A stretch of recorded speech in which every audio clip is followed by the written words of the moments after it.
Yun mga ka-slow mo, good morning. Panibagong vlog na naman natin to, So ngayon, araw na to, magpapaligo tayo ng mga ibon natin. So ipapakita ko sa inyo kung ano yung ginagamit ko kapag nagpapaligo ako para mawala yung mga kuto nila. So ito, ginagamit natin ay ayan. Ngayon syempre, sasamahan natin ng ito. Kahit anong shampoo mga ka-slow mo, pwede naman yun eh. Basta may kunting bula lang para makapit yung gagamitin natin na gamot para sa mga kuto nila. Para dito, So yun, tara samahan nyo ako, let's go!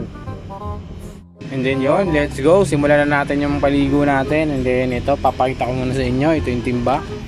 Meron ng tubig.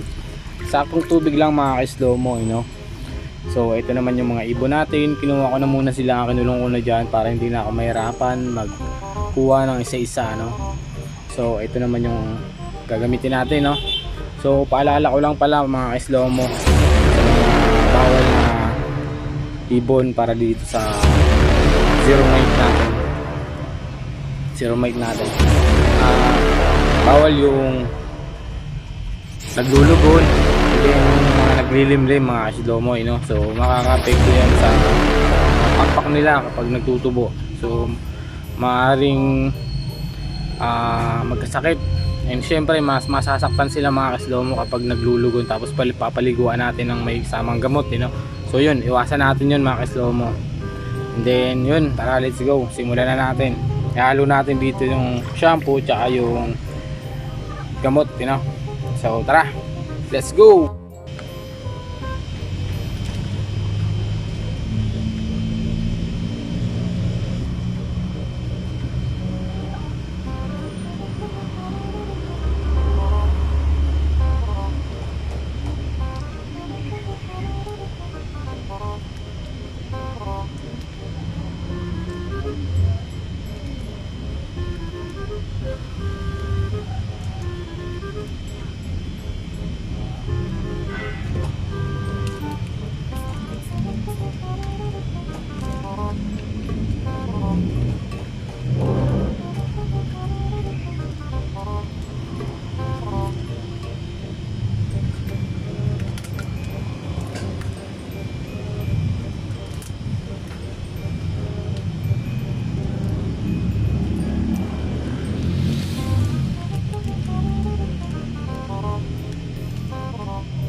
Paalala ko lang mga ka-slow mo, yung mga kasuluhan nila, pasain natin ng maigi para matanggal yung mga kuto talaga,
ka-isdomo natapos din no?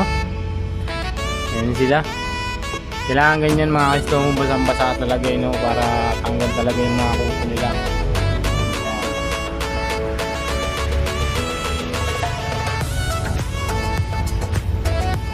Tanggal kuto yan talaga mga ka-isdomo.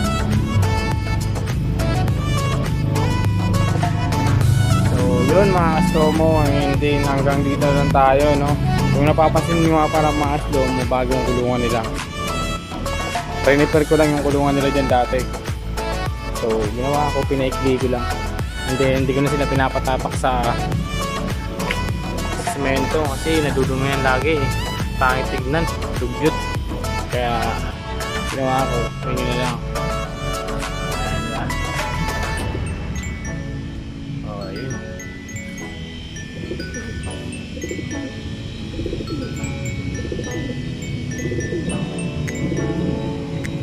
So yun mga ka-isdomo, dito na lang. And then sana may natutunan kayo na kahit pa paano sa pagpapaligo ng mga ibon, pantanggal kuto So yun, let's go, hanggang dito na lang. Ingat lagi.